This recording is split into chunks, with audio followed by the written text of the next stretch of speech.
அல்லேலூயா. தேவனுக்கு மகிமை உண்டாவதாக. இந்த நாளில் மீண்டும் ஒரு முறை நாம் தேவ சமூகத்திலே விதமாய் மாசத்துக்கு ஒரு முறை கூடி ஜபிக்கும்படியாய் என்னுடைய வார்த்தையெல்லாம் தியானிக்கும்படியாய் தேவன் தந்த கிருபைக்காய் நான் தேவனுக்கு துதி செலுத்துகிறேன். அன்புக்குரிய யாவருக்கும் இரட்சகரும் ஆண்டவருமாக இயேசுவின் நாமத்தில் அன்பின் நல்வாழ்த்துக்கள். அல்லேலூயா. ஜெபம் நடத்தி கொண்டிருந்த போது பரிசுத்த ஆவியானவர் சில விஷயங்களை நமக்கு சுட்டி காட்டினார். அந்த அடிப்படையில் உங்களோடு சில காரியங்களை ஆவியானவர் பேசும்படி ஏவுறதுனால நான் தொடர்ந்து பேச விரும்புகிறேன். முதலாவது, ஊழியக்காரர்கள் வியாதிப்பட்டு செயலிழந்து திடீர் மரணங்களை சந்திக்கிறார்கள். கடினமான சில வியாதி பரலாம் சொன்னாங்க. கடினமாய் பரவி ஆக்கிரமித்து பேரழிவை உண்டாக்கி கொண்டிருக்கிறது. ரெண்டாவது, ஊழியக்காரர்கள் வருகை குறித்து பேசலை, சத்தியத்தை பேசலை, வேத வசனங்களின்படி பேசலை அப்படின்னு சொன்னாங்க. மூன்றாவது, சிலர் நல்லா பேசுவாங்க, ஆனால் அதற்கேற்ப அவங்க நடக்க மாட்டார்கள். இப்படிப்பட்ட காரியெல்லாம் மாறணும் அப்படிலாம் ஜெபிச்சிருக்கோம். இது ரொம்ப முக்கியமான ஜெபம். ஏன்னா வழக்கமாக ஜெபம்னு சொன்னால் உன் சுகவாழ்வு தொழிற்கும், பூமியின் உயர்ந்த ஸ்தானத்துக்கு ஏற போகிறாய், ஆசீர்வாதம் மழை பெய்ய போகிறது, உங்களை ஆறுதல் படுத்துவார், தேற்றுவார், சத்துருக்களை முறியடிப்பார். இப்படி தான் நம்ம ஜபக்கூட்டம்லாம் கேட்டுட்ருக்கோம்ல. எல்லா இடத்துலையும் ஜபங்களும் வழிபாடுகளும் எதுக்கு நடக்குதுன்னு சொன்னால் வியாதியெல்லாம் குணமாகும், ஆசீர்வாதம், இந்த மாதிரி நான் சொல்கிறேன்ல, இந்த மாதிரி காரியங்களின் அடிப்படையில் தான் வழிபாடுகள் அமைகின்றன. பொதுவாக இறை வழிபாடு என்று சொன்னாலே ஏன் கடவுள் நம்பிக்கைகளும் வழிபாடுகளும் ஆராதனை முறைகளும் வச்சிருக்கு தெரியுமா? மனுஷனுக்கு சாவு பயம். என்ன பயம்? சாவு பயம் இருக்குனால. சாவு மட்டும் இல்லைன்னா ஒரு தினம் கடவுளுங்கிற கொள்கையில் வரமாட்டான். இந்த சாவுன்னு ஒன்று இருக்குனால சாவு பயத்தில் தான் எல்லா கடவுளும் வழிபாடுகளும் இருக்கின்றன. இந்த உலகத்தில் எப்படியாவது பிரச்சனை இல்லாமல், ரெண்டாவது ப்ராப்ளம் சூழ்நிலை, பிரச்சனைகள் இல்லாமல் இந்த வாழ்க்கையை நான் வாழ வேண்டும். அதுக்காக வேண்டி ஒவ்வொருத்தர் ஒரு சாமி வழிபாடு காரியம்லாம் வச்சுருக்காங்க. இதுதான் உண்மை. அதனால தான் எப்போ பார்த்தாலும் ஆமாம், கர்த்தர் செய்த நடத்தின விதத்துக்காக ஸ்தோத்திரம் ஸ்தோத்திரம் பண்ண வேண்டாம்னு சொல்ல, ஆனால் அது எந்த லெவலுக்கு போகணும்னு சொல்கிறேன். அவருக்கு உணவு தந்தார், உடை தந்தார், ஆபத்திலிருந்து காத்தார், சாவாமல் வச்சார். இன் ஷார்ட் சுருக்கமாக சொன்னால் சாவாமல் வச்சார், பாதுகாத்து வச்சார்ல, அதுக்கு ஸ்தோத்திரம். இந்த ஜபங்கள் தொழுகைகள் எல்லாம் நீங்கள் பார்த்தீங்கன்னா ஒரு காரியத்தை புரிஞ்சிக்க முடியும். பிறப்பு முதல் இறப்பு வரைக்குள்ள விஷயந்தான் அதில் இருக்கும். சாவாமல் வச்சாருங்கிற ஒரு சூழ்நிலை தான் இருக்கும். நான் ஏற்கனவே சொன்ன மாதிரி இப்படி தான் போயிட்டுருக்குங்க. இது ஒரு கிறிஸ்தவ சுவிசேஷத்தின் விசுவாசமோ தொழுகை முறையோ அல்ல. ஹல்லேலூயா. இதுக்கு தான் எல்லாரும் சாமி வச்சிருக்கேன், இதுதான் வச்சிருக்கான், எல்லாரும் இதுக்கு தான் செஞ்சுட்டு இருக்கிறான், வாழ்கிறான். கடைசியில் பார்த்தீங்கன்னா ஆசீர்வாதம் மழை பெஞ்சிக்கிட்டே இருக்குன்னு சொன்னா, பாச சொன்ன மாதிரி வியாதி, கடினமான வியாதியில் பாசமார் ஊழியம் செய்ய முடியாமல் திணறி போகிறாங்க. பாதி வயசில் திடீர்னு மறித்து போகிறாங்க. நாம் அவிசுவாசிகளை சொல்லலை. எனக்கு நிறைய ஊழியக்காரர்கள் திடீர்னு மறித்து போன செய்தியெல்லாம் ஃபேஸ்புக்கில் எல்லாம் வருது.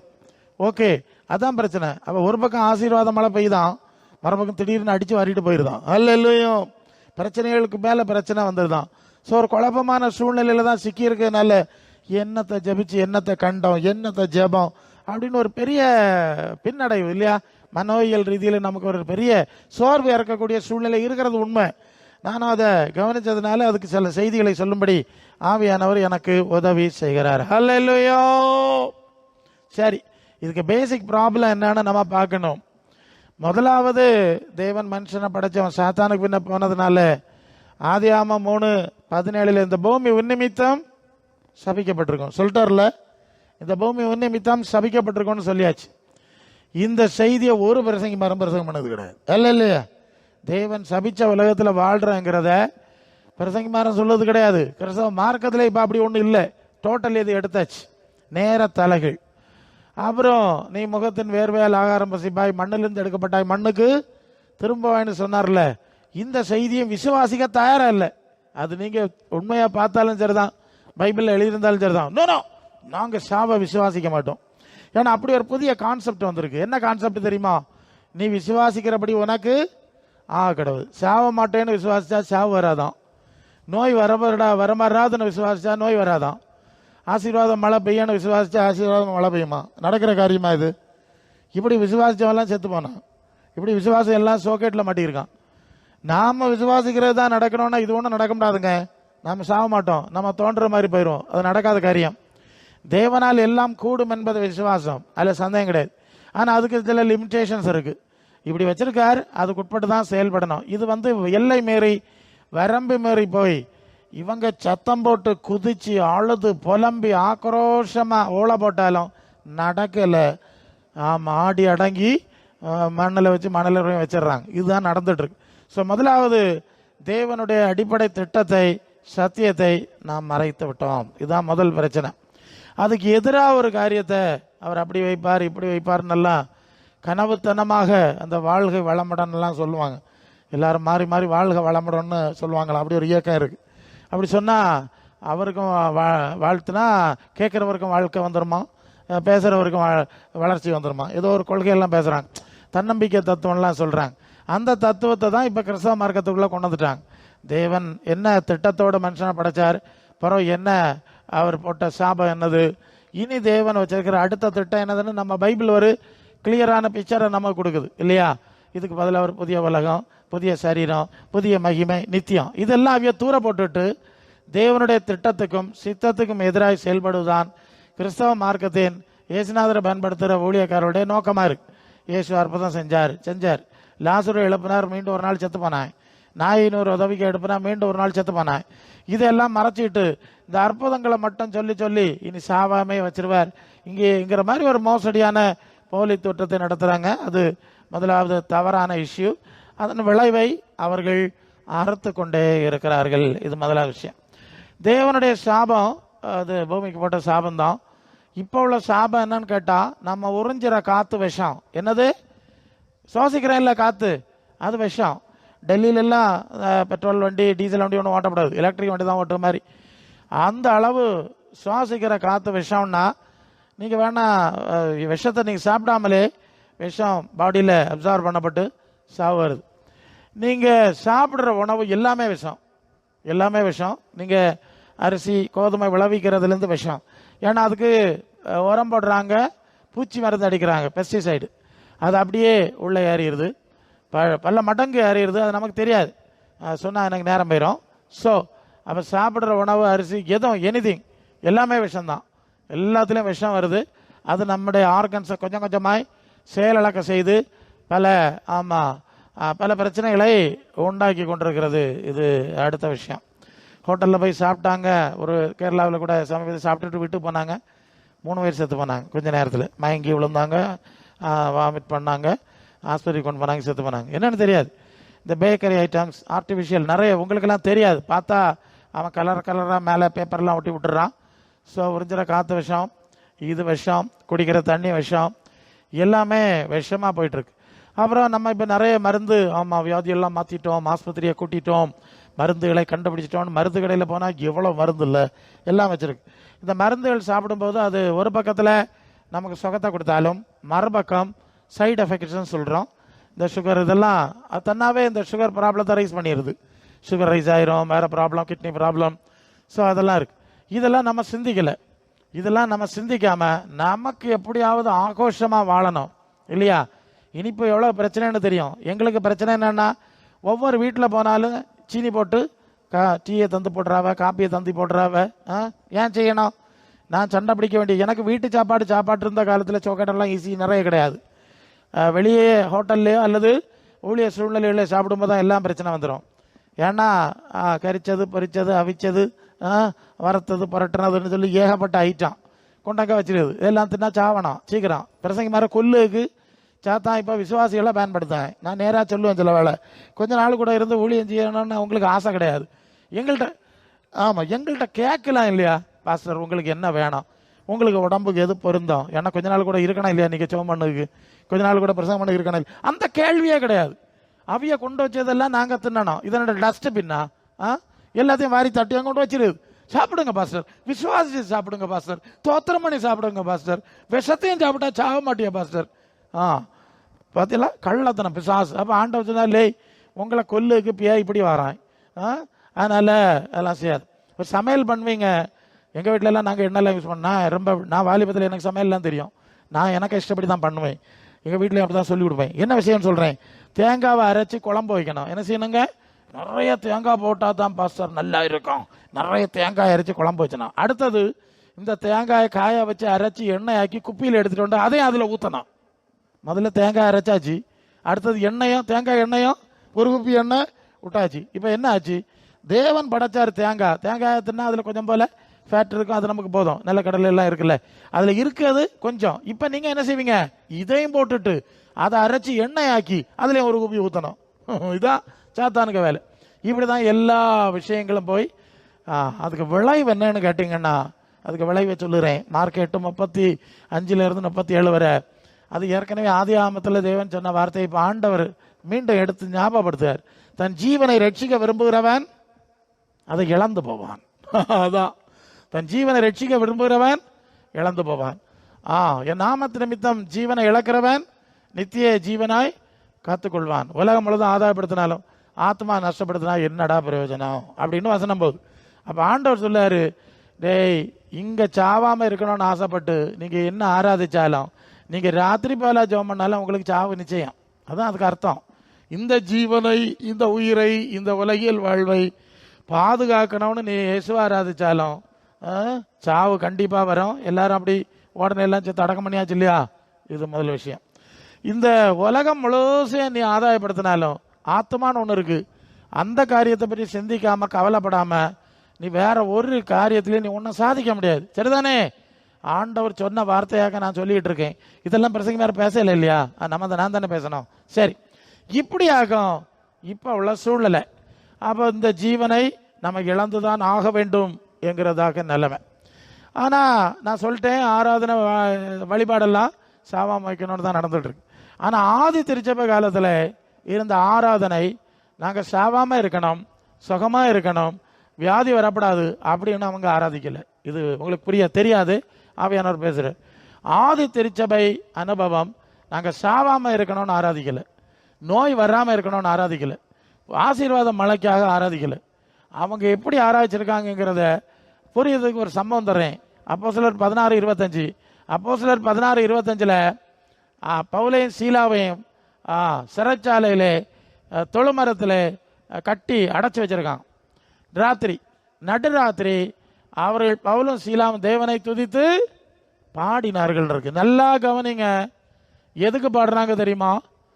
பிரசங்கமார் சொல்றாங்க, நல்ல கவனிங்க, பிரசங்கமார் சொல்றாங்க, சிறைச்சா தேவனை துதிச்சு பாடுனா தேவன் விடுவிப்பாரு, சிறைச்சாலையை திறந்து விடுவாரு, அதுக்கு தான் பாடுறாங்க. அதனால நீங்களும் துன்ப நேரத்தில் துதிச்சு பாடுங்க, அப்போ உங்களுக்கு விடுதலை கிடைக்குங்கிற மாதிரி விளக்கம் சொல்றாங்க. நான் உண்மையை சொல்றேன். அவங்க சிறைச்சாலையிலிருந்து வெளியே வர்றதுக்கு பாடலை, சாவை சந்திக்கிறதுக்கு பாடினாங்க. அது ரொம்ப முக்கியமான ஒரு விஷயம். மறுநாள் அடைச்சிருக்கான், நாளைக்கு என்ன செய்வான்னு தெரியாது. ஆனாலும் அந்த இடத்துல அவர்கள் சாவை சந்திப்பதற்காக பாடினார்கள். இது ஒரு பயங்கரமான காரியம். ஏன்னா அவங்க உள்ளத்துல பூமிக்குரிய எந்த சிந்தையுமே கிடையாது, முழுக்க பரலோக சிந்தையில் இருந்தாங்க. நாளை காலையில் தலையை வெட்டினாலும் வெட்டுவானுவேன், ஆனாலும் தேவனை துதித்து பாடினார்கள். உங்களுக்கு புரியணும்னா, என்ன பிரசங்க யாரும் இது புதுமையா இருக்கு, இதுவரை பிரசங்கமார் பேசினதுக்கு தலைகளா பேசுதில்லை நீங்க கேட்க போறீங்க. நான் இப்போ அதுக்கு கன்ஃபர்மேஷன் தர்றேன். அதாவது அந்த சாத்ராக் மேஷாக் ஆபேத்நேகோ அந்த சிலையை வணங்குறதுக்கு சொல்றாங்க. அதில் அவங்களுக்கு தெரிஞ்ச விஷயம் தான். நெருப்பு, அந்த எருப்பு, அந்த ஃபர்னஸ் அதுக்கு முன்னால் நிறுத்திருக்கு. இப்போ அவன் சொல்கிறான், இப்போ இசைக்கறிவெல்லாம் போடுவோம், நீ என் சாமியை வணங்கிட்டியானா, ஏன் அந்த சிலையை வணங்கிட்டியானா உன்னை விட்டுறேன், இல்லைன்னா அந்த நெருப்பில் போடுவேன்னு 7 மடங்கு சூடாக்குனாங்களாம். அவனுக்கு கண்ணு முன்னால் 3 வரையும் விட்டுட்டு பெட்ரோலில் நிறைய விட்டு எரிபொருள் போட்டு கூட்டினாங்களாம். அப்போ அவங்க சொன்ன ஒரு பதில் என்னன்னா, எங்கள் தேவன் எங்களை தப்புவிக்க வல்லவராய் இருக்கிறார், அவர் தப்பு வைக்க முடியும். அவர் தப்பு வைக்க போனாலும் இந்த சிலையை நாங்கள் வழிபட மாட்டோம். இப்போ ஆராதனைனா என்னன்னு தெரியுதா, பக்தின்னா என்னன்னு தெரியுதா, எது விடுதலைன்னாலும் ஒரு நாள் நாங்கள் சாவை தாண்டா போகிறோம். உனக்கு சரணடைய முடியாது, அதான் பிரச்சனை. உலகத்துக்கு சரணடையப்படாது. நீங்கள் யோவான் 16:33, உலகத்தில் உங்களுக்கு உபத்திரம் உண்டு, நான் உலகத்தை ஜெயித்தேன். உலகத்துக்கு சரணடையலை. எப்படி சரணடையலை தெரியுமா? அதை உங்களுக்கு வளர்க்குறேன். ஏசு ஞான ஸ்நானம் பற்றி கரையேறி சோதிக்கப்பட போனார். அப்போ சாத்தான் சோதிக்க வரும்போது சொல்கிறான், நீ என்ன படிச்சுக்கிட்டா, இந்த உலகத்தில் உள்ள எல்லாத்தையும் தர்றேன், பெரிய ஆடம்பர கார் தரேன், எல்லாம் தரேன், மேலானதெல்லாம் தரேன் அப்படின்னு சொல்கிறான். அப்போ இயேசு சொல்கிறாரு, இல்லை, தேவன் ஒருவரை பணிந்து கொண்டு அவர் ஒருவருக்கு தான் ஆராதனை செய்யணும்னு சொல்லியிருக்குன்னு சொல்லிட்டார். இப்போ விளைவு என்னன்னு கேட்டிங்கன்னா, இயேசுக்கு வாழ்க்கை கவனிச்சா நரிகளுக்கு குழிகளும் ஆயத்து பறவைகளுக்கு கூடுகளும் உண்டு, மனுஷகுமாரனுக்கு தலை சாக்க இடம் இல்லைன்னு சொல்கிறார் அவருடைய வாழ்க்கை. ஒரு சந்தர்ப்பத்தில் வரி கொடுக்க காசு இல்லாமல் பேதுருட்ட சொல்கிறார், நீ மீனை பிடிச்சி ஒரு மீன் பிடிச்சிட்டு வா, அந்த மீனுக்கு வாயில் வெள்ளி பணம் இருக்கும், எனக்கு வணக்கம் கொடு. அப்போ அவருக்கு கையில் காசு இல்லை. 2 கள்ளர்கள் மத்தியில் சிலுவையிலே அவர் மரித்தார் என்பது நமக்கு தெரியும். ஒரு வேளை அவர் சாத்தானுக்கு சரணடைஞ்சிருந்தா என்ன கிடச்சிருக்கோம்னா, அவர் ஒரு மந்திரி ஆகியிருப்பார், ராஜா ஆகியிருப்பார், பெரிய ஒரு பிரபலமான நபராய் அவர் மாறி இருக்க முடியும் என்கிறது உண்மை. அது அன்னைக்கு மட்டும் இல்லை, இன்னைக்கும் அது உண்மை. ஒரு ஊழியக்காரர் சமீபத்தில் சொன்னார், வயசானவர், அவர் ஜோம் பண்ணிட்டு இருந்தார். ஒரு வல்ல சர்ப்பம், பெரிய வல்ல சர்ப்பம் நேராக அவருக்கு முன்னே வந்து நிற்கிது. அவர் தமிழில் பேசுதான். அது சொல்லுதான், நான் உனக்கு ஆடம்பர கார்களை தருகிறேன், பெரிய கட்டடங்களை தருகிறேன், பூமியில் உயர்ந்த காரியெல்லாம் உங்களுக்கு நான் தரேன், உனக்கு தருவேன். அப்படியா? ஒரு உடன்படிக்கை பண்ணு. அது சொல்லுதான், என்னோட நீ ஒரு உடன்படிக்கை பண்ணணும். அது எப்போ பண்ணணும்? அது ராத்திரி 2 மணிக்கு வருவேன். எத்தனை மணிக்கு வருவேன்? ராத்திரி 2 மணிக்கு வருவேன், நீ என்னோட ஒரு உடன்படிக்கை பண்ணணும் அப்படின்னு சொல்லுதான். அவர் சொல்கிறார், நான் ராத்திரி 2 மணிக்கு ஜோம் பண்ண நேரம். அது சொல்லுது, நான் உடன்படிக்கை பண்ண வருவேன். அப்போ என்ன உடன்படிக்கைன்னு கேட்டாராம். அது நான் சொல்கிறது மாதிரி நீ செய்யணும். நீ ஏசுநாதரை வச்சுக்க, பைபிளை வச்செல்லாம் பிரசங்கம் பண்ண ஒன்றும் பிரச்சனை கிடையாது. ஆனால் நான் சொல்கிற மாதிரி பிரசங்கம் பண்ணது, அவ்வளோதான் விஷயம். இப்போ பரலோகம்னு பேசாத, பூமியின் உயர்ந்த ஸ்தானம்னு பேசினா போதும். அதுக்கும் பைபிளில் வசனம் இருக்குல்ல, எப்படியும் பரலோகம்னு பேசப்படாதோம், பூமியின் உயர்ந்த ஸ்தானம் பேசினா போதுமா? ஸோ இப்படி தந்திரமாக பேசினான்னு எங்கள்கிட்ட சொன்னார். நாங்கள் பேசிகிட்டு இருக்கும்போது சொன்னார், போவேலியா பிசாசு இயேசு நாமத்தில், என்ன அது அதிலே சுருண்டு மாஞ்சி போச்சுன்னா என்னமோ ஒன்று சொன்னார். கவனிக்கிறீங்களா? இது போல தான் நீங்கள் உலகத்துக்கு சரணடைஞ்சு வாழறது ஆதி திருச்சபையின் அனுபவம் கிடையாது. அதுக்காக அவங்க ஆராதிக்கலை, அதுக்காக அவங்க பாடலை. ஏன்னா பிரசங்கமார் அப்படி தான் பேசிகிட்டு இருக்கிறாங்க. அவங்களுக்கு ஆராதனையுடைய அடிப்படை என்னன்னா, அந்த வசனம் இயேசு இப்படி சொன்னார் பாருங்க, சந்தோஷப்பட்டு கழிவுறுங்கள், பரலோகத்திலே உங்கள் பலன் மிகுதியாக இருக்கும். அது தமிழில் இப்படி மொழிபெயர்த்திருக்கிறாங்க, அது இப்படி மொழிபெயர்க்கப்படாது, அது இப்படி மொழிபெயர்க்கணும். பரலோகத்திலே உங்கள் பலன் மிகுதியாக இருக்கிறது என்று அறிந்து சந்தோஷப்பட்டு கழிவுறுங்கள். சரிதானே? புரியுதா? நீங்கள் சந்தோஷப்படுறதுனால பரலோகம் கிடைக்காது, சந்தோஷப்படுறதுனால ஒன்றும் பரலோகம் கிடைக்காதுங்க. பரலோகத்திலே மிகுந்த பலன் இருக்கிறது என்ற அந்த அறிவு, அந்த அனுபவத்தினால நீங்கள் சந்தோஷப்பட்டு கழிவு வரணும். இதுதான் சரியான மொழிபெயர்ப்பு. அப்படிதான் நிறைய இடத்துல வருது. சரியா? ஸோ அதனால சந்தோஷப்படுங்க, ஏன்னா உங்கள் பேர் அங்கே இருக்குது, உங்களுக்கு அங்கே மகிமை இருக்குது. ஸோ இப்படி பல வசனங்களை கவனிக்கும் போது உலகத்தில் ஆசீர்வாதமாய் வாழ்வதற்கு அவர்கள் தேவனை ஆராதிக்கவில்லை, அவங்க அந்நிய பாஷை பேசலை, இப்படியெல்லாம் நிரம்பலை. அவங்களுக்கு பரலோக ராஜ்யத்தினுடைய மகிழ்ச்சி. அதனால தான் நீங்கள் கொலோசியர் 3:1-2 கிறிஸ்து தேவனுடைய வலது பாசத்துக்குள்ள மேலானவளை தேடுங்கள், பூமிக்குரியவளை அல்ல என்று சொல்லியிருக்கு. அப்போ பூமிக்குரியவளை தேடி ஆராதிக்கவில்லை என்பது கிளியர். சரிதானே? அது மத்தேயு 6:20-21 பரலோகத்தில் பொக்கிஷம் சேர்த்து வைங்க, உங்கள் பொக்கிஷம் எங்கே இருக்கோ அங்கே தான் இருதயம் இருக்கணும்னு சொன்னார்ல. அப்போ இந்த வசனம் எல்லாம் நீங்கள் வருஷப்படுத்தி பார்த்தீங்கன்னா, ஆதி திருச்சபையார் பூலோகத்துக்குரிய எந்த காரியத்துக்காக ஆராதிக்கவில்லை, அதனால சந்தோஷப்படலை. இன்னும் நிறைய நான் தந்துக்கிட்டே இருப்பேன். ஆனால் இன்னைக்கு நேர தலைகளாக நடக்குது. அதனால ஆண்டவர் பார்த்தாரு, அப்படியா, உனக்கு கசப்பும் கஷ்டங்களை என்ன செய்யணும்? உண்டாக்கணும். ஜெபம் பண்ணாலும் கேட்கக்கூடாது. ஆமாம், உனக்கு பரலோக சந்தோஷத்துக்காக நீ சந்தோஷப்பட்டு கழிவு வரணும் அப்படிங்கிறது திருப்பி விடுற ஒரு காரியத்தை செய்கிறாருன்னு நான் நினைக்கிறேன். சரிதானே? இன்னொரு காரியம் ஜெபத்தில் சொன்னாங்க, வருகைக்கு ஆயத்தப்படும்படி நாம் பேசணும், செயல்படணும்னு சொன்னாங்க. வருகைக்கு ஆயத்தப்படுறது இருக்கட்டுங்க, முதல்ல இந்த ஆள் நினச்சிருக்காம சாவணும். நான் சொல்கிறது நேராக தான் சொல்லுவேன். ஏன் இப்படி சொல்கிறேன்னா, ரொம்ப வருஷத்துக்கு முன்னே ஒரு பாட்டி கேட்டது, பிள்ளை எனக்கு 18-20 வயசு இருக்கும்போது இயேசுநாதர் அண்ணா வராரு, இன்னும் வராருன்னு சொன்னாவ. இத்தனை வரையும் எனக்கு வயசு 80 கழிச்சாச்சு, இன்னும் இயேசுநாதரை காணல அப்படின்னு கிண்டலா சொல்லுது. அப்போ நான் சொன்னேன், ஏய் பாட்டி, நீ 80 வயசு இருந்ததே பெரிய காரியம், அநேக 35-40 தாண்டல. அவர் வர வேண்டிய வேலை அவர் வருவார், நீ போகிறதுக்கு ரெடியாகும். எப்படி? நம்ம நினச்சிருக்காம போனோம்ல, அது வருக வேண்டியதான், வேண்டான்னு சொல்லலை. இப்போ அதுக்கு முன்னால் ஆண்டவர் சொல்லார், ஏன் நாளை காலையில் நீ முழிப்பியானே தெரியாது. இப்படி இருக்கும்போது அப்போ எவ்வளோ பயத்தோட வாழணும், நிலையற்ற இந்த வாழ்க்கைங்கிற உணர்வு வேணுமா வேண்டாமா? இது ஒன்றுமே டோட்டலாக கிடையாது. ஒரு தலைகீழ் சுவிசேஷம், ஒரு பொய்யின் சுவிசேஷம். அதான் நான் சொல்லிட்டேன். அது 2 கொரிந்தியர் 11:3. அதாவது ஏவாளை சர்ப்பமானது ஏவாளை வஞ்சித்தது போல உங்கள் மனசு கிறிஸ்துவை பற்றிய உண்மையிலிருந்து கெடுக்கப்படுமா என்று பயந்திருக்கிறேன். அந்த வார்த்தை சரியா இருக்கும். கிறிஸ்துவை பற்றிய உண்மையிலிருந்து உங்களை கெடுக்கும். இயேசுவின் சுவிசேஷம் சொல்லுது, தன் ஜீவனை ரட்சிக்க விரும்புகிறவன் அதை இழந்து போனதுன்னு இப்போ வாசம். இப்போ நீங்க கேட்குற சுவிசேஷம் நேர தலைகள் இருக்கும். அவரை பாதுகாப்பாரு, அவர் சாவாம வச்சிருப்பாரு அப்படிங்கிற மாதிரி இருக்கும். இது ஒரு பிரச்சனை. இதை நாங்கள் புரிஞ்சு கொள்ளணும். அப்போ கிறிஸ்துவின் சுவிசேஷத்தைக்கு எதிரான ஒரு காரியம் வருது அப்படிங்கிற ஒரு காரியம்.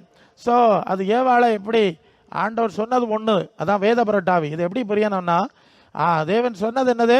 புசிக்கிற நாளில் சாகவே சாவாய். சாத்தான் சொன்னது என்னது? சாகவே சாவதில்லை. அவர் ஒன்று சொன்னா இதுக்கு நேரம் மாட்டி திருப்பி சொல்லுது. உன் வழிகளிலெல்லாம் உன்னை காக்கும்படி தூதர்களுக்கு கட்டளை இடுவாருன்னு வசனம் சொல்லுதுங்க. சரிதானே? தூதர்களுக்கு கட்டளை இடுவார் வசனம் சொல்லுது. இவன் அந்த வசனத்தையும் அந்த பைபிளையும் எடுத்துக்கிட்டு இயேசுநாதர்கிட்ட வந்து சொல்லுகிறான், நீருங்கிறது தாழ குதியம், உங்களுடைய பாதம் கல்லில் இடராதபடிக்கு எழுதி கொண்டு போவார் என்று எழுதியிருக்கிறதே. அழகா வசனத்தை கொண்டு வந்து பாரு. இத்தனை அதிகாரம், இத்தனை சங்கீதம், இத்தனை வசனத்தில் என்ன இருக்குது? எழுதியிருக்கிறது. என்ன எழுதியிருக்கு? என்ன எழுதியிருக்கு? ஆமாம், தூதர்கள் ஏந்தி கொண்டு போறன்னு எழுதியிருக்கு. அது உண்மை. அங்கே வேற ஒரு வேத புரட்டு நடந்தது. குதின்னு சொன்னாங்க இல்லையா? அதான் விஷயம். அதான் ஆண்டவர் சொன்னார், பரீட்சை பாராதிருப்பா என்று எழுதியிருக்கிறதே என்று பதில் சொன்னார்ல. குதிக்கிறதுக்கு எழுதல, வழிகளிலே ஆக்கும். இப்படிதான் வேத புரட்டாவி வேலை செய்தான். இது பிரசங்கி மாதிரி சாத்தான் வேலை. இப்படிதான் சாத்தான் சொன்னானா, நைஸா இப்படி இவ்வளவுதான் சின்ன விஷயம். நீ ஒன்றும் ரொம்ப ஒன்றும் மாத்தாண்டான், கொஞ்சம் போல மாத்தினா போறோம், நான் உனக்கு ஆடம்பர காரு தரேன்னு சொன்னானா. இப்படிதான் பிரசங்கி மாதிரி சாத்தான் சொல்லி சாத்தான் வேலை செய்ய. ஆமா, இப்படியும் ஒரு வழி இருக்குல்ல, ஒரு லேசா அவர் திருக்கு திருக்கிடலாம். இதான் வேத புரட்டாவி. அதை பற்றி யோவான் 8:44, பிசாசு பொய்யனும் பொய்க்கு பிதாவும், சத்தியம் அவன் இடத்துல கிடையாது. அவன் பேசும்போது சொந்தத்தில் எடுத்து பேசுறான். என்ன அழகா சொல்றாரு. வசனத்தை முழுசா பேச மாட்டான். அதுக்கு அர்த்தம் வசனத்தை சொல்லுவான். இந்த வசன வாசியங்கள், அதுக்கு வேற ஒரு விளக்கம் சொல்லுவான். நான் ஒரு கள்ள தீர்க்கதரிசியோடு பழக வேண்டிய சூழல் இருக்கு. கொஞ்ச நேரம் பேசிக்கிட்டு இருந்தேன். அவர் பேசினா ஒரு வசனம் கரெக்ட் வசனம் தான், அதுக்கு இன்னொரு விளக்கத்தை சொல்லிக்கிட்டே இருந்தார். நான் ஆச்சரியப்பட்டேன், இது எப்படி? இதுக்கு வசனம் இதுதானே. 1000 வருஷ அரசாட்சி தான் பரலோகம்னு பேசினார். அப்போ பின்ன நித்தியம்னு சொல்லு, என்னத்துக்கு 1000 முடிச்சிட வேண்டியது தானே?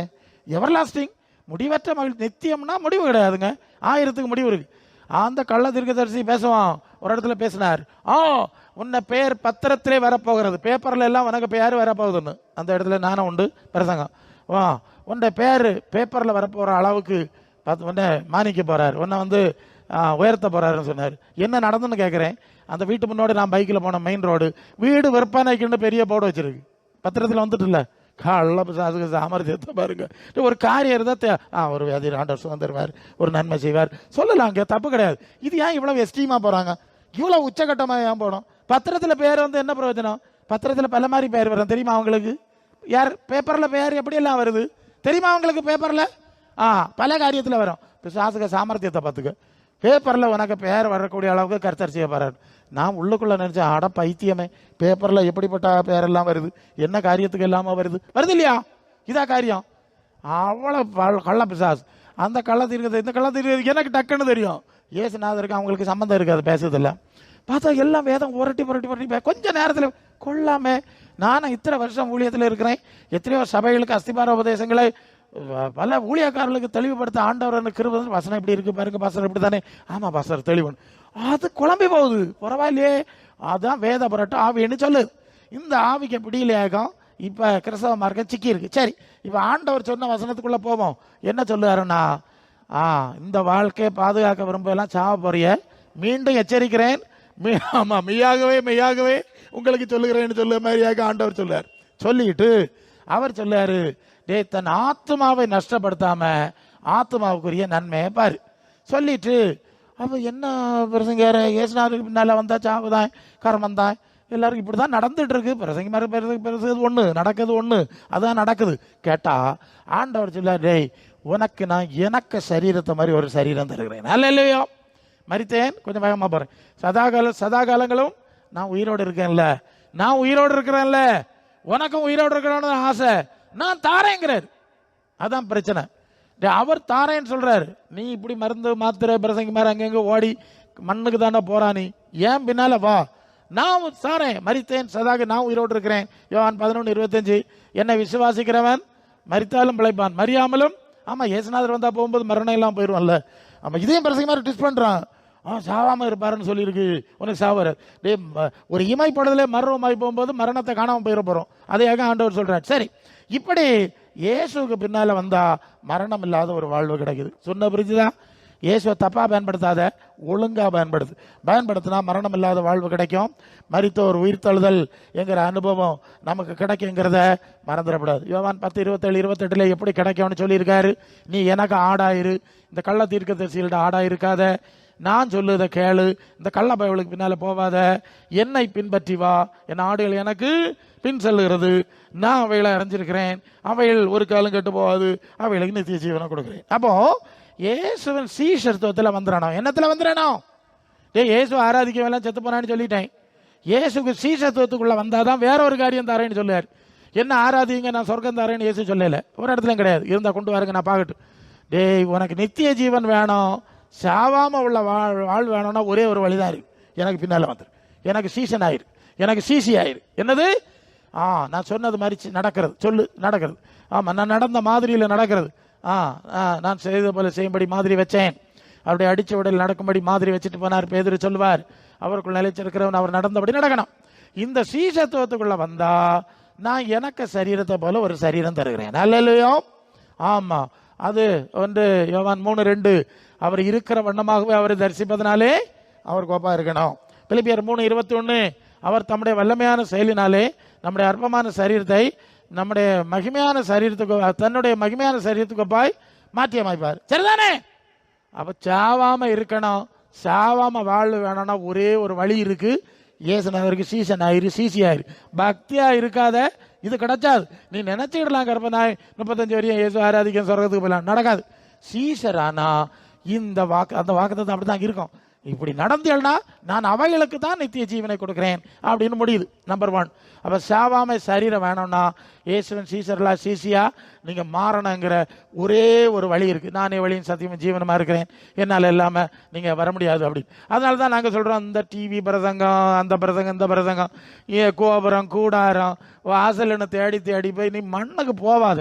இயேசுநாதருக்கு சீசத்துவத்தில் போனேன்னா அவர் இருக்கிற இடத்துக்கு கூட்டிட்டு போவார். அதுதான் சொல்லியிருக்காரு யோவான் 14:2-3. பிதாவின் வீட்டிலே உங்களுக்கு ஒரு வீடு ஆயத்தம் பண்ணு. இங்க உள்ள சாபம் நமக்கு அடிக்கடி நான் சொல்லுதானே, இது தீக்குழுக்க வச்சிருக்குன்னு சொல்லியா? அப்ப புதிய அப்ப இந்த சரீரத்தை மாற்ற முடியாது. 1 Corinthians 15:50. மாம்சம் ரத்தம் தேவனுடைய ராஜ்யத்தை சுதந்திரிப்பதில்லை, அழிவுக்குரியது அழியாமையை சுதந்திரிப்பதில்லை. பின்ன என்னத்துக்கு இதுக்காக ஜோமனி கிடக்கா? நான் நேராக தான் பேசணும். அவர் வைக்கணும்னா வைக்கட்டு, அது வேற விஷயம், அது இலவசமாக கொடுக்குற விஷயம். இதுக்கு நீங்க ஓட வேண்டிய அவசியம் கிடையாது. சரி, அப்ப மாம்ச ரத்தம் அழிவுக்கு வச்சாச்சுன்னா எந்த கூட்டத்தில் எந்த பிரசங்கி, அற்புத பிரசங்கி பிரசங்கியும் உயிரோட வச்ச முடியாது. பெரிய பெரிய அற்புத பிரசங்கி மாதிரி எல்லாரும் செத்தாச்சு இல்லையா? பின்ன நாம எப்படி இங்க இருக்க போறது? சரி, 2வது அப்ப இந்த சரீரத்தை விட்டுரு, இயேசுவின் சரீரம் புரிஞ்சிடல, அடிக்கடி சொல்லுதான். 2வது நான் இருக்கிற இன்னொரு சூழல். அப்ப இந்த உலகத்துக்கு லட்சணம் சாபம் நம்ம பார்த்தாச்சு இல்லையா?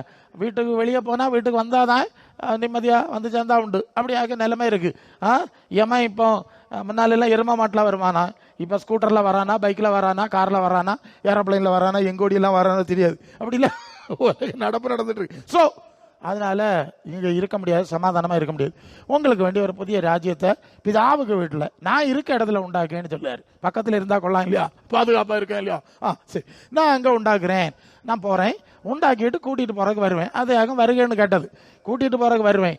அது வருகையில வந்தோம் கூட்டிட்டு போகலாம், வருகைக்கு முன்னால இனி வாரம் வரைக்கும் 2000 வரையும் உயிரோட வச்ச முடியுமா இருக்கும்? சரி, நீ உனக்கு போறோம். நான் முதலாவது 930 960 ஏனோக்கா அங்க ஆதாம் அவ்வளவு வருஷம் இருந்தானா. அதுக்கு வர பார்த்தாரு மனுஷனுடைய கிரியெல்லாம் பொல்லாப்பா இருக்குன்னு சொல்லி, நீங்கள் ஆதியாகம 6ஆம் அதிகாரத்தில் வந்தா இனி மனுஷன் இருக்கிறது 120 வருஷம் போறா. 900க்கு மேல இருந்தது எங்க இருக்கு, 120 எங்க இருக்குன்னு பார்த்துடுங்க. ஏறக்குறைய 10ல் 1 கிட்ட தசம பாகத்துக்கு வந்துட்டு, தலைகளை வந்துட்டு. அடுத்தது மோசேனுடைய காலத்துல சொன்னாரு, லே இது 120 வேண்டாம் பாத்துக்க, இனி வசனமா சொல்லு, இனி 70 வருஷம், பிளத்துக்கு மிஞ்சி போனா 80. அதான் கொஞ்சம் கஷ்டம் தான். அப்ப என்ன ஆச்சு, 70க்கு மேல போறதுக்கு முன்னாலே செத்து போனோம்னு ஆசை வந்துடணும் நமக்கு, வருத்தமும் சஞ்சலமும் இல்ல, 70 பார்த்துடுங்க, 70 அடுத்தது 80னாலும் ஒரு வழி பண்ணி தாங்க ஆக்குவேன். சரி, இப்போ அடுத்தது ஏசுநாதர் சொல்லாரு, டேய் இன்னும் ராத்திரி உன் ஆத்மா உன்னை விட்டு எடுத்துக்கொள்ளப்பட்டால் நீ யாருடையதாகும். பிள்ளைகளும் இஸ்ரவேலுக்கு உண்டான சமாதானம் காண்பாயின்னு நம்பின மனிதர்களுக்கு யூதர்களுக்காக சொல்லுவாரு, இன்னும் ராத்திரி திடீர்னு செத்து போவா, அதனால முதல்ல தேவ சித்தம் செய். இப்ப என்ன ஆச்சு? அதான் இல்லாம ஆச்சு. யாக்கோபு 4:14 நாளை நடப்பது நமக்கு தெரியாது, தேவனுக்கு சித்தமான ஜீவனோடு இருந்தா பார்க்கலாம். இதாக அப்போஸ்தலர் சொன்னது. பிள்ளையும் காணவன் நபியை பிரசங்கம் பண்ணல. ஏசுநாதர் 33:77 போனாருன்னு ஒரு கணக்கு. அப்போ 900க்கு மேலே இருந்து இப்போ எங்கே போயிட்டு இருக்கு? பிரசங்கார் நீச்சல். இப்போ பிரசங்கமாருக்கு சாவெல்லாம் அப்படிலே நடக்கு. கோட்டை டை போட்டு பாடி ஆக்கியிருக்கு, கண்ணாடி பட்டியில் கோட்டை டை போட்டு வச்சிருக்கு. ஓஹோ, இங்கே கோட்டை டை போட்டா பாருமே, அவ்வளவுதான் விவரம் மண்டையில் போன போக்கு அப்படி இல்லையா? சரி, இதுக்கு இடையில நாம இருக்கோம். ஆண்டவர் சொல்லாலேயே இந்த மூடத்தனம் எல்லாத்துக்கும் பின்னால போகாது. உங்க தலையில மிளகா அரைக்கிற சாசு பட்டங்காட்டி ஏமாத்திட்டு இருக்க அந்த வேஷத்தை விட்டுட்டு எனக்கு பின்னால வா, நான் இருக்க இடத்துக்கு கூட்டிட்டு போறேன், நான் இருக்க சரீரத்தை தாரேன். அல்ல இல்லையா? சாவு இல்லாத சூழ்நிலை. அதான் வெளிப்படுத்தல் 21 புதிய வானம் புதிய உண்டாயிற்று. ஆமா, அடுத்தது 4ஆம் வசனத்துல தேவனும் தேவ பிள்ளைகளா இருக்கிறார்கள். 5ஆம் வசனத்துல இனி சாபம் இல்லை மரணம் இல்லை, எல்லாத்தையும் புதிதாக்குறேன்னு முடியுது. எப்படியா? நான் எல்லாத்தையும் நான் புதுசா உண்டாக்க வான்னு சொன்னா நாங்க அங்க வரையல, நீர் அங்கே இருந்துக்கிட்டோம், நாங்க எங்கே இருந்துக்கிட்டோம்னு சொன்னா அது எப்படி இருக்கும்? யோசித்து பாருங்க. அப்ப ஆண்டவர் இருக்க இடத்துக்கு போறதுக்கு இஷ்டம் இல்லை, ஆண்டவரை போல மாறுறதுக்கு இஷ்டம் இல்லை. இதை தீ கொடுக்க போறேன், சீக்கிரம் லோத்தின் மனைவியை நினைத்து கொள்ளுங்கள், அக்கினி விழுந்துறவன்னு சொன்னா அவ்வளோ போயில. அவன் தேவதூதனை பிடிச்சி வெளியே கொண்டு இழுத்து விட்டாலோ போகணுமா? அவைய போனாவ இவ திருப்பி நடக்க ஆரம்பிச்சிட்டா. அண்ணா நிக்கலாம், உப்பு தோண்டா நிக்கலாம். இதெல்லாம் ஆண்டவர் சொன்ன வசனங்களாகும். அதனால தான் 2 பேதுரு 3:7-13 வரை, டேய் இந்த வானம் பூமி அக்கினி கிரியா வச்சிருக்கு, பஞ்சபூதங்கள் வெந்து உரி போகிறது, தேவனுடைய நீதி வாசமா இருக்கும், புதிய வானங்களும் புதிய பூமி உண்டாகும் என்று காத்திருக்கிறோம். எதுக்கு காத்திருக்கணும்? அப்ப நம்ம இனி புதுசுக்கு தான் காத்திருக்கணும், பழசுக்கு காத்து கிடக்காத, ஒன்றும் ஆக போறதில்ல. ஒருவேளை இன்னொன்று விஷயம் சொல்லணும். சரி பிரசங்காரு, எனக்கு இயேசுக்கு இடத்துக்கு போனா போறோம், அவருக்கு சரீரம் மாதிரி மாறினா போறோம், இன்சுலின் போட முடியல, இந்த காலை எடுக்கானலாம் கையை எடுக்கானலாம் பெரிய பயமா தான் இருக்கு, அப்ப நேரத்தை போனா கொள்ளலாம் தான், பரலோகம் வேணும், நல்லா ஓடியாச்சு. ஓடினாலாவது சாவாம இருக்கலான்னு பார்த்தா பிரதர் ஒரு காரியம் சொன்னார். எங்களுக்கு பண்டு பந்தேகோஸ்தே சபையில் ஒரு ஒரு ஒரு சாசு உண்டு. அது என்ன சாசம்னா, இங்கே நடந்து சொல்லு. அப்போ அந்த பிரதர் பாச சொன்ன மாதிரி, அவன் மோசைக்கு கண்ணு இருள இடையில, அதனால பந்தேகோஸ்தே சபை பாச மாதிரி கண்ணாடி போட மாட்டா பண்டு. தெரியுமா அவங்களுக்கு? கண்ணாடி ஏன்னா கண்ணாடி போட்டா மரியாதை குறவு, கண்ணு தெரியலன்னு ஆயிரும் இல்லையா? மோசே கண்ணு தெரிஞ்சா ஒரு பல்லம் உலையில கண்ணு நல்ல பிரகாசமா இருக்குன்னு பீத்திட்டு நடப்பானுவேன், பெருமை அடிச்சுட்டு இருப்பானுவேன், பிற பெட்டியில வச்சு கொண்டு பூத்துவாங்க. புரியலையா? நான் நடக்கிறக்க பயவளை, உனக்கு கண்ணு காணாம இருந்து என்னடா பிரயோஜனம்? பல்லு விழாம இருந்து என்ன பிரயோஜனம்? மண்ணுக்கு போயிட்டே நீ, கண்ணு கண்டு போன என்ன காணாம போன, மண்ணுக்கு தானே போயிருக்கா நீ. இதுல நமக்கு காரியம், நமக்கு பரலோக ராஜ்யத்துல போய் சாவாமை சன்னியாசி பசங்க மாதிரி ஆகும். அப்ப நான் நினைப்பேன், பரலோகத்துக்கு போனோம், புதிய சரீரம் இல்லையா நமக்கு பிரச்சனை? இந்த சரீரத்தில் நீ எப்படி இருந்தா என்ன, இருக்காட்டா என்ன? அந்த அளவு வஞ்சிக்கிற ஆவியலாகும் பந்தேகோஸ்தே காலத்துல அந்த கிரியை செய்யறதை நாங்க பார்த்திருக்கோம். சரி, அப்ப இப்ப என்ன வேணும்? இயேசுக்கு எடுத்து போனோம். அப்ப என்ன செய்வாருன்னு கேட்போம். அப்ப என்ன பிரச்சனையாரு? ஆண்டவரை ஏற்றுக்கொண்டா நமக்கும் பிரச்சனை தானா? அதுதான் பவுலுக்கிட்ட, பவுலு அவருக்கு ஒரு பலவீன கஷ்டம் வந்துட்டு முள்ளு, அவர்கிட்ட அவர் ஜோம் பண்ணாராம், 3 தடவை ஜோம் பண்ணாராம். அப்போ அவர் சொன்னாராம், என் கிருபை உனக்கு போதும், பலவீனத்தில் என் பலன் பூரணமாய். அப்போ என்ன சொல்லியிருக்கனாலே, நீ சாவதான் போறா, உன் சரீரம் அழியத்தான் செய்யும், ஆனா அதுக்குள்ள ஒரு கிருபை தருவேன். இந்த வார்த்தையை பிடிச்சிருக்கேன். இல்லையா? ஒரு கிருபை மட்டும் தருவேன். இது ரொம்ப முக்கியமான ஒரு விஷயம், அநேகருக்கு புரியல. பலவீனம் வரும், சுகர் ப்ளஷர் காரெல்லாம் வரும், ஒரு கிருபை நான் உனக்கு தருவேன். அந்த கிருபையில நீ எனக்கு காரியம் செய்யறதுக்குள்ள கிருபை, எனக்காக இருக்கிறது கொஞ்சம் கிருபை வேணாம் இல்லையா? அதை தருவேன். இப்போ அவருக்கு பெருமை அடிச்சனால முள்ள வந்துட்டேன்னு பிரசங்க மாதிரி சொல்லுவாங்க, இருக்கட்டு. இப்போ இன்னொரு வசனம் பார்ப்போமே. 1 பேதுரு 1:24 சொல்லுது. 1:24 என்ன சொல்லுது? மாம்சமெல்லாம் புல்லை போல, அதன் மகிமையெல்லாம் புல்லின் போய் போல இருக்கிறது, புல்லு உலர்ந்தது, பூ உதிர்ந்தது. உதிர்ந்தது இல்லையா பாட்டி? புல்லு பூ உதிர்ந்ததா? ஆமா, நானும் தாத்தா தான் உங்களை மாதிரி. 18 வயசுல எனக்கு வேகத்தை நீங்க அறியணும், சுறுசுறுப்பா அறியணும். எல்லாம் அந்த காலம் ஒத்ததான், இந்த காலம் ஒத்ததான். என்ன செய்யுது? வயசாச்சு இல்லை, இருந்தா எழும முடியலை, நடக்க முடியலை, மூச்சு வாங்குது இல்லையா? பூ உதிர்ந்துட்டே, பூ வாடிட்டே, கொஞ்சம் கொஞ்சமாக வாடுது இல்லையா? கொஞ்சம் கொஞ்சம் வாடி வந்துட்டு இருக்கு. அப்ப பேதுரு வாங்கி இதைத்தான் சொல்லுவார். அப்ப என்ன அர்த்தம்? நீங்க பரிசுத்தவான்களா இருந்தாலும் சரீரம் வாடும், பலவீனம் ஆகும், பேதுருவை பதச்சாச்சு, யாக்கோபை பதச்சாச்சு, பவுலை பதச்சாச்சு, பின்ன நீ இருக்க போறியா? நீ பின்ன இப்ப அந்த காலத்துல அவையெல்லாம் அடக்கம் பண்ணி முடிச்சுட்டான், மறந்துட்டோம். இந்த காலத்துல உயிரோடு இருக்கிறது மாதிரியே படத்தை போட்டுருக்கானுவ. உயிரோடு இருக்கிற மாதிரி ஆர்டிபிஷியல் இன்டெலிஜென்ஸ் டெக்னாலஜி வந்திருக்குல்ல, ஏஐ டெக்னாலஜி, அதை வச்சு செத்த ஆள்வெல்லாம் இப்ப உயிரோட இருக்கிற மாதிரி வீடியோ எடுத்துருக்கானுவ இல்லையா? நல்ல காலம் அந்த காலத்துல இல்லைன்னா இருந்திருந்தா பேதுருவையும் பவுலையும் நமக்கு பார்த்துருக்கலாமா இருந்து. சரி, இவ்வளவுதான் படம் உங்களால காட்ட முடியும். செத்து போனவன் போனான். நீங்க பெரிய கட்டடம் கட்டி பெயிண்ட் அடிச்சுட்டு இதை பார்த்தே உன்னை ஏமாத்திடுவான். நீ பார்த்துட்டு அப்படியே கண்ணு மயங்கி சுருண்டு கிளவுந்து செத்து போயிடுவா. இப்படி ஆளுகளை மயக்காக இந்த வேலையெல்லாம் வச்சிருக்குது. இதை பார்த்து இவன் செத்துக்கிட்டே இருப்பான். புதுசா ஏமாத்த உலக மனசையும் மோசம் போற சாத்தான்னு சொல்லப்பட்ட பழைய பாம்பு இருக்கு வெளிப்படுத்தல் 12:9. சரியா? அப்ப என்ன செய்யணும்? இயேசுவை பின்பற்றினாலும் கிருபை கிடைக்கும். யாருக்கு கிருபை கிடைக்கும்னு சொல்லியிருக்கேன். சரி, நாங்கள் சில வேலை ஜோம் பண்ண போகிற இடத்துல ஆண்டவரே உடைய கிருபை கிடைக்கும். கிருபை எல்லாருக்கும் கிடைக்காது பார்த்துக்க. அதாக்க விஷயம். அவர் சொல்லாரு, உன் பலவீனத்திலே என் பலன் பூரணமா வழங்கணும்னா நீ எனக்கு ஊழியக்காரனா இருந்தா கிருபை கிடைக்கும். அல்லேலூயா. சரியா? அதுக்கு பொருள் என்னன்னா, உலக சித்தம் செய்யக்கு நான் கிருபை தர முடியுமா? சாத்தான் சித்தம் செய்யக்கு நான் கிருபை தர முடியுமா? உனக்கு தோணு வழியெல்லாம் நடக்குது, நான் கிருபை தரணுமா? உனக்கு என்கிட்ட வரக்கு இஷ்டம் இல்லை, என்ன போல மாறுறதுக்கும் இஷ்டம் இல்லை, நீ ஜீவ புஸ்தகத்தில் பேர் எழுதுறதுக்கும் உனக்கு இஷ்டம் இல்லை, நித்திய ஜீவனுக்கு தகுதி இல்லைன்னா உனக்கு என்னத்துக்கு நான் குடுவை தரேனா? அக்கானி குடுவை வேண்டிட்டு போன்னு சொல்லுவார் போற வழியில். அந்த யாரு வச்சு அக்கானி வச்சிருப்பான், வேண்டிட்டு போ. கிருபை ஒன்றும் கிடையாது. கிருபை அப்ப கிருபை யாருக்கு? தேவச்சித்தான் செய்யாள். இந்த கனி கொடுக்கட்டு, இது இந்த வருஷம் இருக்கட்டு, கனி கொடுக்குது இல்லையா, இப்போ விட்டாண்டா, இதுதானே கிருபை, இதுதானே கிருபை. கனி கொடுக்குற கொடி அதுவோ அதை வெட்டி போடக்கூடாது, கொஞ்சம் கூட சுத்தம் பண்ணு, இதுதானே கிருபை. அப்ப தேவ சித்தம் செஞ்சா சித்தத்தின் எல்லைக்குள்ள இருந்தா தான் பவுல் சொல்லுவாரு. நான் முடிக்க போறேன். அது பிலிப்பியர் 1 அங்க என்ன படிக்கிறோம்னு சொன்னா, இந்த தேகத்தை விட்டு, அந்த வசனம் அழகா இருக்கும் பாருங்க, முன்னால வந்துடுறது இல்லை, வந்துட்டே இருந்தா சொல்லியானும். பிலிப்பியர் இந்த தேகத்தை விட்டு பிரித்து கிறிஸ்துவோடு கூட இருக்க எனக்கு ஆசை 1:23-24. அது என்ன சொல்லுவாரு தெரியுமா? தேகத்திலே நான் நெருக்கப்படுகிறேன், தேகத்தை விட்டு பிரிந்து கிறிஸ்துவுடனே கூட இருக்க எனக்கு அதிக ஆசை உண்டு, அது அதிக நன்மையாய். பாத்தியா, இது அது ஊழியக்காரனா இருந்தாலும் இது பெரிய நன்மை இல்லை, இயேசு விட்ட போறதான் நன்மையா இருக்கும். அடுத்த வசனம் பார்த்துக்க. ஆகிலும் இந்த சரீரத்தில் இருப்பது உங்களுக்கு அவசியம், சரிதானே? உங்களுக்கு அதிக அவசியம். அந்த நிச்சயத்தை கொண்டிருக்கிறேன். அப்போ பவுலுக்கு பலவீனம் இருந்து, வியாதி முள்ளு இருந்து, ஆனா பவுலை சாவுக்கு தேவன் ஒப்பு கொடுக்கல. என்ன சொன்னாரு?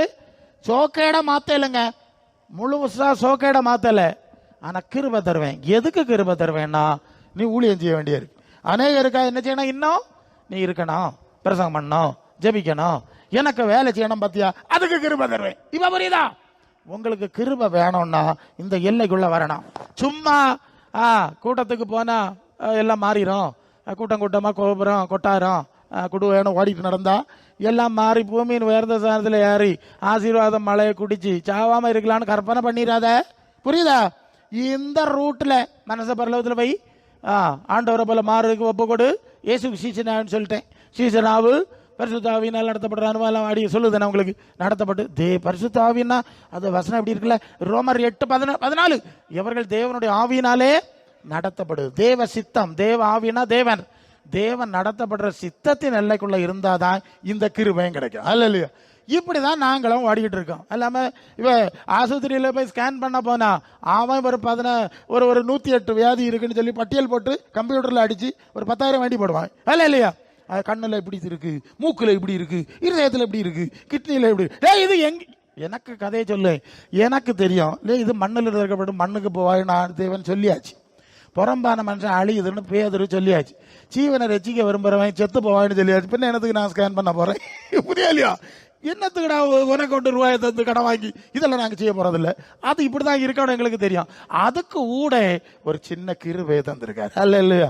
அந்த கிருபையின் பலத்துல சரி இருக்க நாள் வரையும் நினைப்பூட்டி எழுதணுமே, சொல்லணுமே, அதுக்கு வேண்டி ஓடிட்டு தெரியும். பார்த்து நீங்க என்னத்துக்கு ஓடுதிய, எப்படி ஓடுதிய? நான் ஆவிக்குரிய சபையினுடைய அடிப்படையை பேசிட்டு இருக்கேன், விசுவாச அனுபவத்தை பேசிட்டு இருக்கேன். இதை முடிச்சிருக்கேன். பொதுவா இந்த உலகத்தின் 2 ஆவி இருக்குன்னு சொன்னேன். ஒரு பரிசுத்த ஆவி வந்தா இந்த விளக்கம் கிடைக்குது. இன்னொன்னு உலகத்தின் ஆவி வருது இல்ல, அது 1 Corinthians 2:12 நாங்கள் உலகத்தின் ஆவியை பெறாமல் தேவனால் எங்களுக்கு அருளப்பட்டது அறியும்படி தேவனிடத்திலிருந்து புறப்பட்டு வந்த ஆவியை பெற்றோம். எபேசியர் 2:2 உலக வழக்கத்தின்படி நடத்தக்கூடிய ஆகாயத்து அதிகாரி பருவின் ஆவி. இப்ப என்ன நடக்குன்னா, இந்த பிசாசாக ஆளவுக்குள்ள இருக்கு. இந்த பிசாசு சொல்லி நீ சாக மாட்ட, சாவப்படாது, அங்க வாடு இங்க வாடு, நல்ல செவி உபவாசி, எதுக்கு சாவாம இருக்குது புரியுதா? நீ சாவப்படாது, ஆளுக்கு சாவு பயத்தையும் போட்டுறேன், போட்டு எப்படியாவது உயிரோட இருக்கணும், எப்படியாவது சுகமாகணும், எங்க பையாவது என்ன செலவாக்கியாது, இப்படி வெறியில ஓடி வாடி கடைசியில் உள்ள மருந்தெல்லாம் தின்னு எல்லாம் ஃபெயிலியர் ஆகி பாடி ஆக்கி பார்சல் ஆக்கி கொடுத்து விட்டுருவான். இது பேயாக்கம் பார்த்துக்க. உலகத்தில் சாவாமல் இருக்கணும்னு உனக்கு வரி இருக்குன்னா நீ ஆண்டவருடைய பிள்ளை, நாங்கள் சொல்லி தான் ஆகணும். அப்படி வரப்படாது. இல்லை, எங்கள் ஆண்டவர்கிட்ட போதும் எங்களுக்கு ஆசை, ஆனால் அவருக்கு சித்தம் செய்ய கொஞ்ச நாள் இருக்க நல்லதுதான். நாங்கள் சும்மா விரதே போகிற என்னத்துக்கு, விறங்கையோட அங்கே போகிற என்னத்துக்கு, கொஞ்சம் வரியும் கூட இருந்தால் பார்த்து ஆத்மா ஆதாயப்படுத்தலாம், அதுக்குரிய மகிமை கிடைக்கும் இல்லையா? இது நியாயமானது. இப்போ ஆளுவ ஓடுது அதுக்கு இல்லை, பார்த்துடுங்க. சாவு பயத்திலேயாகும் கூட்டம் கூட்டமாக ஓடிட்டு நடக்குது. சாவுக்கு இஷ்டம் இல்லை, பரலோக நம்பிக்கை இல்லை, ஆண்டவரோட அந்த விசுவாசம் ஒன்றும் கிடையாதுங்க. கிறிஸ்தவன்னு பேரு தான் உண்டு. இதுக்காக ஓடிட்டு நடக்காது. இதுக்கு கொஞ்சம் பிரசங்கி மாறும், நல்லா பார்க்க, இதுதான் நல்ல வியாபாரம். இந்த பிஸ்னஸ் தான் இப்போ கொடி கட்டி பறக்கும். பரலோகம்னு சொன்னால் பரலோகம் இப்போ யாருக்கு வேண்டாம்? பிரசங்கி யாரு? ஏசு இருக்கிற இடத்துக்கு என்ன தவறு இருக்காரான்னு யாரு கண்டது? நீ இப்போ வியாபாரம். சுகமளிக்கிறார், கட்டவிழ்க்கிறார், விடுதலை கொடுக்கிறார், ஆசீர்வாதம் மழை, இதுக்கு தானே நல்ல வியாபாரம் பிசினஸ். இதுக்கு வேண்டி இவன் வளம் இறங்கிட்டான். இவன் வளம் பரல, அது போறதில்லை, அது வளம் போறதில்லை. அது உண்மை. குருடருக்கு வழிகாட்டு ஒரு கூட்டம் வேணும் இல்லை, இப்படி சிக்கி போச்சு. ஸோ அதன் மத்தியிலேயாக்கம் இப்படி ஒரு சூழ்நிலை ஆண்டவர் நமக்கு தந்திருக்கிறார். நாங்களும் மெனக்கட்டு வண்டிங்காரம் எடுத்துக்கிட்டு பெட்ரோலும் டீசலும் போட்டு காத்து கிடந்து எடுத்து இந்த வார்த்தைகளை சொல்லுவோம். உங்களுக்கு காது உள்ளவன் கேட்க கிடவன். நான் இப்படி தான் யோசிப்பேன். பல நாள் இங்கே பிரசங்கம் பண்ணியிருக்கேன். ஜனங்கள் ஆண்டவர் பிரசங்கம் பண்ண வேலையை கேட்கல, பின்ன நாங்கள் பண்ணா என்ன கேட்க போறாவே? அதனால தான் சொல்றாரு, காது உள்ளவன் செவட கேட்காத போட்டு நீ போயிட்டே இரு. ஆவியானவர் சபையில் சொல்ற காது உள்ளவன் நீங்க கேட்டா உங்களுக்கு கொள்ளலாம். இல்லாம அப்துல் கலாம் கனவு காண சொல்லியிருக்காருன்னு கள்ள கனவுல தெரியாத காலையில கனவு முடியறதுக்குள்ள நீ ஃபீஸை உரிவாரு, நீ போக வேண்டியிருக்கும். அல்ல இல்லையா? இந்த கள்ள கனவு வேண்டாம். பரலோகத்துக்கு போனோம், ஏசுவிட்ட போனோம், அவர் இருக்கவர் மாறணும், அந்த மகிமை வேணும். உலகத்தில் அவர் ஜீவனை தந்தா ஆண்டவரை உமக்கு வேலை செய்வேன், உமக்கு ஊழியம் செய்வேன். உங்களுடைய ஊழியத்தில் எனக்கு நான் பெரிய பக்தி ஒன்றும் கிடையாது பாருங்க. இப்படி அர்ப்பணித்து நடந்தேன்னா உன் ஜீவன் உனக்கு கிடைக்கும். எங்கே கிடைக்கும்? நித்திய ஜீவனோய் கிடைக்கும். ஏசு இருக்கிற இடத்துல கிடைக்கும். ஒருவேளை உலகத்தில் இருக்கணும்னா சாத்தான் உன்னை கொல்லணும்னு நினைச்சாலும் கொண்டு முடியாது. எனக்கு வேலை அவனை கொண்டு செய்ய வேண்டியிருக்கு. உயிரோடு இருக்கணும், நான் உயிரோட வச்சிருக்கிறேன். அதுக்கு ஒரு கிருபையை தந்து அவர் நடத்துவார். வசனம் எல்லாம் புரிஞ்சு இல்லையா? நல்ல தெளிவாக கேட்டுக்கிட்டான் பாருங்க. புரிஞ்சுக்கிட்டேன்னா நாட்கள் பொல்லாத காலத்தை என்ன செய்யணும்? பிரயோஜனப்படுத்திடுங்க. இல்லை போறீங்களா போங்க, எங்களுக்கு பிரச்சனை ஒன்றும் இல்லை. நான் என்ன பொறுத்த நாங்கள் போக வேண்டிய இடத்துக்கு சரியா சேருவோம். ஒரு சங்கடம் உண்டு, நான் முடிச்சிருவேன். ஒரு சங்கடம் உண்டு. அங்கே நான் பரலோகத்துக்கு போயிடுவேன், ஆண்டவருடைய வேலை செஞ்சுட்டேன். உங்களை எல்லாம் மறுபக்கம் வலது பக்கம் கெட்டாத்த பக்கம்னு சொல்லி இருக்கு இல்லையா? வலது பக்கத்துலையும் கெட்டாத்த பக்கத்துலையும் மருத்துவ ஒரு பக்கம் வலது பக்கத்தில் நிற்போம். இடத்து பக்கத்தில் நிற்க ஆளெல்லாம் பார்த்தா பாவம், எத்தனை நாள் வண்டி அடிச்சு பெட்ரோல் அடிச்சு காத்து கிடந்து அலைஞ்சு கொலைஞ்சு இதுகளுக்கு போய் பிரசங்கம் பண்ணணும். வேலைக்கு வெளியே கிடக்கு, அங்கே கிடக்கு, கதவை அடிச்சுக்கிட்டு திறக்கணும் திறக்கணும் திறக்கணும், கதவு மூடப்பட்டதுன்னு எழுதியிருக்குல்ல. அப்போ கொஞ்சம் சங்கடம் உண்டு இல்லையா? கொஞ்ச நேரத்துக்கு பண்டாட்டி வந்தா இல்லையே, வந்தா இல்லையே, வேற பையன் வந்தா இல்லையே, அம்மா வந்தா இல்லையே. அன்னைக்கு பிரசங்கம் கேட்டேன், அங்கெல்லாம் மெனக்கட்டு போய் இவ்வளவு பாடுபட்டோம். இவ வேலைக்கு வெளியில் ஆகி போச்சேன்னு கொஞ்சம் சங்கடம் தான். ஆனால் ஒன்றும் செய்ய முடியாது. மற்றவன் சொன்ன மாதிரி ஒரு பிளப்பு. ஆமாம், அந்த ஐஸ்வர்யவான் இருந்த இடத்துக்கும் லாசருக்கு இடத்துல பெரும் பிளவு. இங்கேருந்து அங்கே போக முடியாது, அங்கேருந்து இங்கே வர முடியாது. அப்போ எங்களுக்கு முடியாது. கொஞ்ச நேரம் பார்த்துட்டு அப்படி பார்த்தாச்சு இல்லையா, போ போ போ போ பார்த்தாச்சு இல்லையா, போ போ உனக்கு இடத்துக்கு நீ போனா அந்த பக்கம் திரும்ப எங்களுக்கு மறந்துடும். உங்களை என்ன செய்து டோட்டலா ஆறுமுக ஏரியா மறந்துடும், திருச்செந்தூரம் மறந்துடும், தூத்துக்குடியும் எங்களுக்கு மறந்துடும். பார்த்தா மட்டும் இது அங்கே உள்ள ஆள் இல்லையா, அவ்வளோதான். திரும்ப மறக்கும். நாங்கள் எங்கள் ராஜ்யத்துக்கு போவோம். உங்களை பற்றி நினைக்க நேரம் இருக்காது. எங்களுக்கு ஆண்டவர் இருக்காரு, ஒளிமயமான தேசம், அங்கே சந்தோஷமா இருக்க இடத்துல இந்த மாதிரி உங்களை கடந்து நினைவுபடுத்திட்டு இருக்க நேரம் வருமா? வராது. புரியுதா சொல்லுது? அன்புக்குரியவர்களே, ஜீவனை ரட்சிக்க விரும்புகிறவன் அதை இழந்து போறான். அந்த ஜீவனை பாதுகாக்க விரும்பினா இயேசுக்கு பின்னால வந்து சுவிசேஷத்து நிமித்தம் ஒரு வேளை இழந்து போனா நித்தியமாய் உங்களுக்கு புரியும் நினைக்கிறேன். தமிழை தானே பேசியிருக்கேன், எல்லாரும் தமிழர் அல்லே, അതുകൊണ്ടാണ് தமிழை സംസാരിച്ചു, അല്ലെങ്കിൽ മലയാളത്തിൽ സംസാരിക്കാം. നിങ്ങൾക്ക് എങ്ങനെയെങ്കിലും അതാകത്ത് കേരളാவுக்கு പോകുമ്പോൾ എപ്പോഴാണ് അവയെ ഭാഷയെ പഠിച്ചിട്ട് പോകുന്നത്, എങ്ങനെയെങ്കിലും അത് മനസ്സിലാക്കി കൊടുക്കണമല്ലോ എന്നുള്ളതാണ്. മനസ്സിലായല്ലോ? ദൈവം ഈ വാർത്തയെ മുഖാന്തരമായിട്ട് നിങ്ങളെ ആശീർവദിപ്പാറാകാമേൻ. ഓക്കെ.